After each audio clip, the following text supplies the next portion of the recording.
प्यारे बच्चों, आदाब। उम्मीद है आप खैरियत से होंगे। अच्छा बताइए बच्चों, पिछले क्लास में आप लोगों ने क्या पढ़ा? गज़ल, कहानी?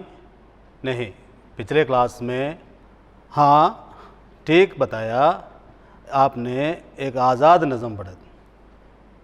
आज़ाद नज़म का उन्वान क्या था? वो तो कोई और है, ज़ुहरा मसहूर की, जो हैदराबाद में रहते हैं, उनकी एक आज़ाद नज़म थी वो। आज हम एक बयानिया पढ़ेंगे, उसका उन्वान है हाजिर होते हैं वक्फ़े के बाद।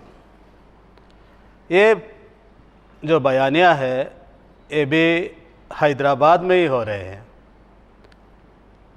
हैदराबाद के एक सहाफ़ी, एक जर्नलिस्ट, उनका नाम है इरफान। वो इस बयानिया के अहम किरदार है, मेन कैरेक्टर है।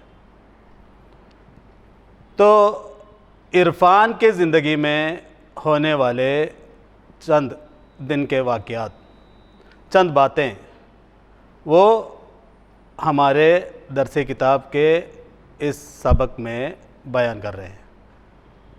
तो इरफान एक सहाफ़ी है, एक जर्नलिस्ट है, तो वो बहुत सारे काम करते हैं। तो आइए आप ज़रा इस तस्वीर को देखिए, बताइए इस तस्वीर में क्या दिखाई दे रहा है? हाँ, आपको एक स्टेज दिखाई दे रहे हैं। आप ठीक बताया, एक स्टेज दिखाई दे रहे हैं। क्या उस स्टेज पर कोई है? ठीक है, नहीं है। अच्छा, आप उसके स्टेज के नीचे हमारे इरफान को देख सकते हैं। वो लोगों से सवाल कर रहे हैं, एक आदमी उनके सवाल के जवाब दे रहे हैं। तो इस वक्त स्टेज से एक आवाज़, एक अनाउंसमेंट सुनाई देता है। क्या है वो? आलमी यौम उर्दू कॉन्फ्रेंस शुरू होने वाली है। जैसे कि आप जानते हैं, अल्लामा मोहम्मद इकबाल के यौम पैदाइश दुनिया भर में आलमी यौम उर्दू के तौर पर मनाए जाते हैं। तो अभी प्रोग्राम शुरू नहीं हुई।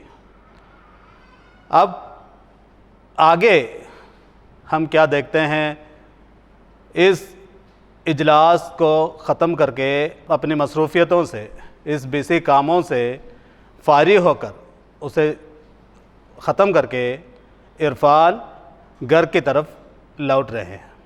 तो घर की तरफ लौटते हुए उन्हें अचानक याद आ गया, सडनली उन्हें याद आ गया कि उनकी बीवी चंद सामान ख़रीदने के लिए सुबह उनसे कही थी। तो उन्होंने उन सामान ख़रीदने के लिए एक सुपरमार्केट के पास गाड़ी खड़ा किया और वो सुपरमार्केट जाते हैं। सुपरमार्केट जाके वो सामान जो बीवी ने बताया क्या क्या थे, 2 नोटबुक, चाय के पत्ती, चावल, ये सारे सामान ढूंढते ढूंढते सुपरमार्केट का एक चक्कर लगाया। जब वो दूसरे चक्कर लगा रहे थे, सामान लेते, इधर उधर होते हैं सामान, वो सामान लेकर वो लेने के लिए वो दूसरे चक्कर लगा रहे थे, तो वो देखा कि एक औरत थोड़ी दूर से उन्हें देखकर मुस्कुरा रही है। इरफान ने पहले उसे अनदेखी कर दी, नेगलेक्ट कर दी, इसलिए कि शायद वो मुझे देखकर नहीं, इरफान को देखकर नहीं, किसी और को देखकर मुस्कुरा रही है समझकर वो अनदेखी कर दी, उसको नेगलेक्ट कर दी। लेकिन वो ज़रा पास आ गया तो इरफान भी उन्हें पहचान लिया और उनके चेहरे पर भी एक मुस्कुराहट, एक स्माइल आ गई। तो पास आकर सलमा इरफान को बुलाती है, हाय इरफान। तो इरफान कहते हैं सलमा, ताज्जुब होकर वो कहते हैं सलमा तुम यहाँ कैसे? तो सलमा कहती है क्यों भाई इरफान, हैदराबाद की आबो हवा मुझे अच्छी नहीं लगती?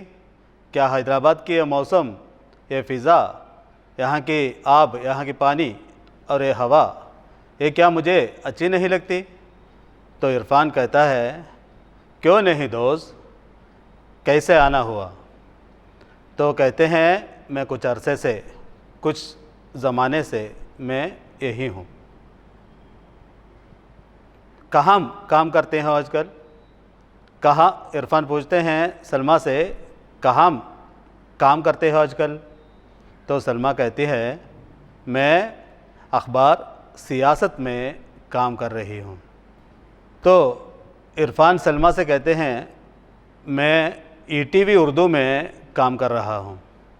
तो सलमा कहते हैं हाँ हाँ मुझे मालूम है, इसलिए कि सलमा ईटीवी उर्दू में इरफान के प्रोग्राम देख चुके हैं, इसलिए सलमा कहती हैं हाँ हाँ मुझे मालूम है। तो सलमा कहती है इरफान मुझे कुछ ख़बरें तरतीब देनी हैं, मुझे कुछ ख़बरें तैयार करनी हैं। तो इरफान कहते हैं हाँ सलमा, बातों बातों में बहुत देर हो गई, खुदा हाफिज़। वो दो दोस्त वहाँ से जुदा होते हैं, वो अलग अलग होते हैं और सलमा जाकर अपनी गाड़ी में बैठ जाती हैं। गाड़ी में बैठकर वो अपने उस दिन की रिपोर्ट तैयार करती हैं। तो ज़रा देखिए सलमा की वो रिपोर्ट कैसे हैं, कैसे शुरू होती हैं। सलमा अपने कागज़ में लिखती है हैदराबाद गच्चीबौली इंडोर स्टेडियम में आलमी यौम उर्दू कॉन्फ्रेंस हुई, जिसमें 4000 से ज़ायद लोग शरीक हुए। अच्छा, अब इस रिपोर्ट को हमें पूरा करना है।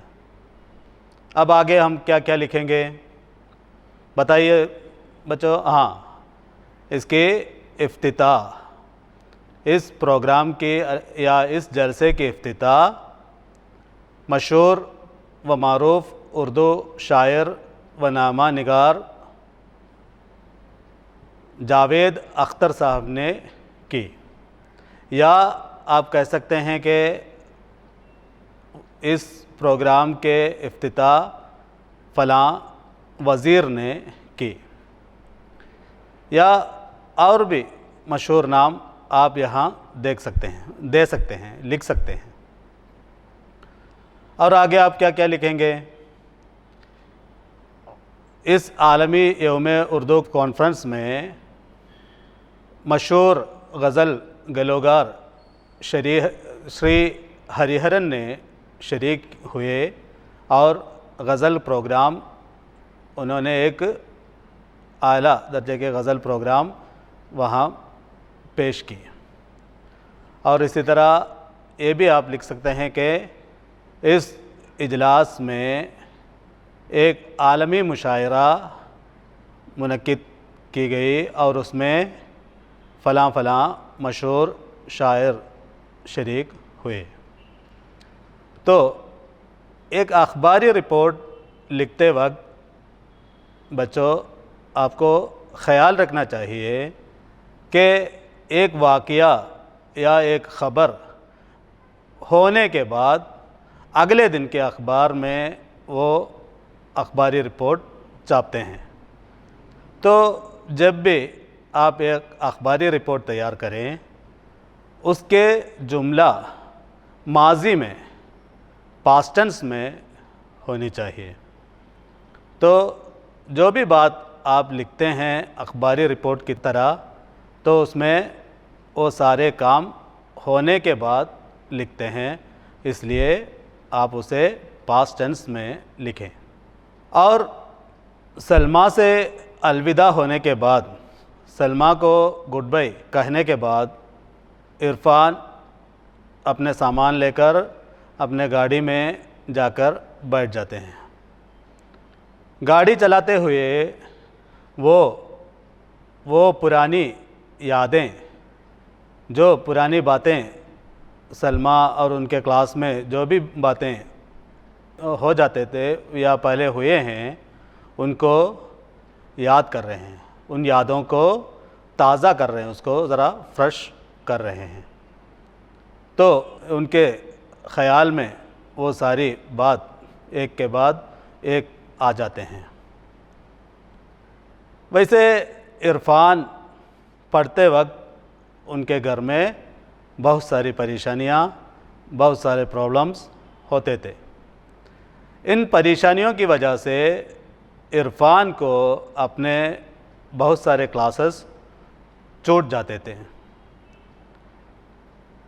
इन क्लासों को, जो भी क्लास छूट जाते थे, अगले दिन जब वो इरफान क्लास में आते हैं तो सलमा उस छूटे हुए क्लास इरफान को पढ़ाती थी और बताते थे। ऐसे उनके पढ़ाई का ज़माना गुज़र गया। सलमा और इरफान एक साथ ही पढ़ाई ख़त्म करके अखबार हिंदुस्तान में काम करने लगे। तो पहले वो लोकल रिपोर्टिंग करते थे, लोकल एरिया में जाके जो ख़बरें मिलते हैं उसकी रिपोर्टिंग करना उनका काम था। और उस वक्त उन्हें वो सारी ख़बरें ख़ुद तरतीब देनी थी और उन ख़बरों को टाइप भी करना पड़ते थे। इरफान वैसे टाइपराइटिंग नहीं जानते थे, तो उनकी ख़बरें भी सलमा टाइप करती थी, या टाइपराइटिंग सलमा ने ही उसे सिखाया था। सलमा टाइपराइटिंग कहाँ से पढ़ी? सलमा के अब्बा को एक डीटीपी के दुकान थे, उस दुकान में जाकर कभी कभी सलमा भी काम करती थी, इसलिए उन्हें उर्दू टाइपराइटिंग जानते हैं।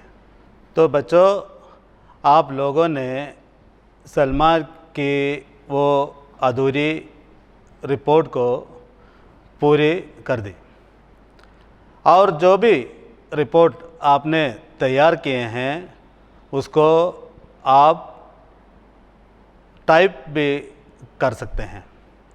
टाइप करने के लिए हमें क्या चाहिए? टाइप करने के लिए हमें कीबोर्ड की ज़रूरत है, या कीबोर्ड में जो लफ्ज़ है उसे समझने की ज़रूरत है। उर्दू के मुख्तलिफ़ तरह के कीबोर्ड्स है। एक कीबोर्ड का नाम है आफ़ताब। आप इंटरनेट में देखें तो आफ़ताब कीबोर्ड के व्यू मिल जाते हैं। और एक कीबोर्ड है फ़ोनेटिक। और इन कीबोर्डों में क्या फ़र्क है? आफ़ताब कीबोर्ड की तस्वीर आप ज़रा देख लीजिए।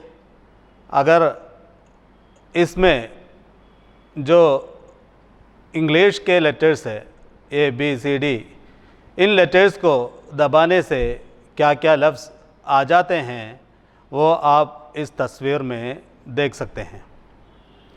इसी तरह एक कीबोर्ड है फ़ोनेटिक। उस कीबोर्ड के व्यू, उस कीबोर्ड के तस्वीर आप ज़रा देख लीजिए, तो आपको पता लगेगा कि इसमें इंग्लिश के लेटर ए दबाने से क्या आ जाते हैं, बी दबाने से क्या आ जाते हैं, और इस तरह उर्दू के लेटर्स कौन से लेटर्स आ जाते हैं, ये आप समझ सकते हैं। तो इसी तरह उर्दू टाइप करने के लिए मुख्तलिफ़ किस्म के कीबोर्ड्स है। ये तो गूगल के भी कीबोर्ड है, ये तो आमतौर पर जानने वाले कीबोर्डों के तस्वीर यहाँ आप देख रहे हैं। तो आप इन तस्वीर को देखकर आप अपने रिपोर्ट को ज़रा टाइप करने की कोशिश कीजिए। इरफान तो अपने उन यादों को ताज़ा करते हुए गाड़ी चलाते अपने घर पहुंच गए। अपने घर में पहुंचकर वो दरवाज़ा खटखटाते हैं, इसे नॉक करते हैं। तो थोड़ी देर के बाद उसका बेटा अरमान आकर दरवाज़ा खोलते हैं। तो आप समझिए इरफान को एक बेटा, उसका नाम अरमान है, और एक बेटी जिसका नाम दिया है। एक बेटा और एक बेटी है। तो अरमान आकर दरवाज़ा खोलते हैं। तो दरवाज़ा खोलते ही अरमान बोलते हैं, हाँ अब्बा आप आए, बाहर आए। एक फिल्म का नाम है आप आए बाहर आए। तो अरमान वैसे फिल्मी दुनिया में जाकर काम करने के ख्वाहिशमंद है। वह अभी 11वीं जमात में पढ़ रहे हैं और उसके बहन दिया 8वीं जमात में पढ़ रही है।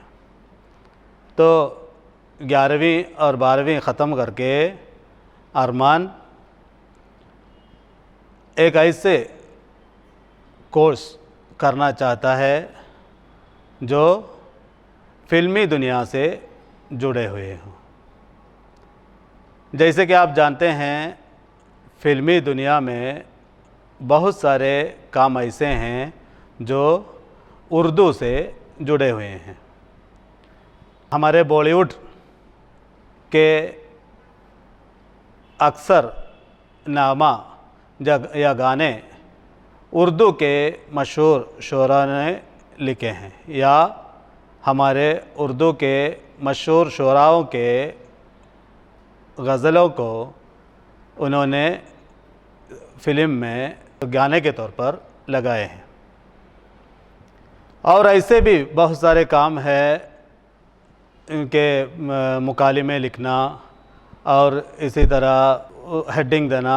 बहुत फिल्मी नाम अक्सर ऐसे होते हैं जो उर्दू से जुड़े हुए हैं, और गाने अक्सर ऐसे होते हैं जो उर्दू में ही लिखे जाते हैं।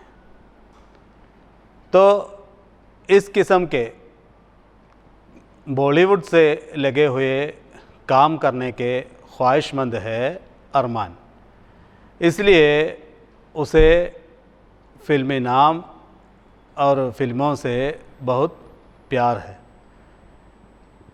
जब अब्बा आ जाते हैं तो इसीलिए उसने कहा आप आए बाहर आए। तो अब्बा पूछते हैं अम्मी और दिया कहाँ गए? तो अरमान कहते हैं बाज़ार।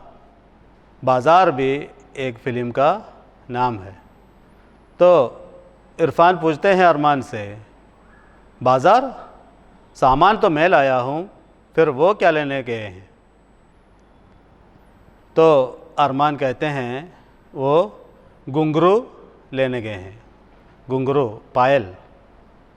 तो अरमान अब्बा से कहते हैं घुंघरू लेने गए हैं।